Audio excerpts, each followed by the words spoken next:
basically recreate a conversation between his hair follicle and his hair bulge, B-U-L-G-E, not bulge. People misunderstand that, but there's two parts there that we're stimulating to allow the hair now to grow back thicker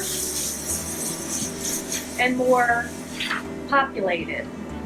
So we're going to get this repopulated.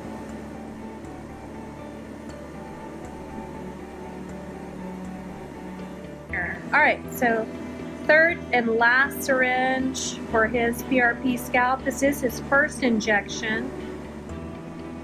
We're going to plan for a series of 4 injections, spacing them about 4 weeks apart to stimulate the hair follicle into reproducing a thicker hair diameter with more regrowth.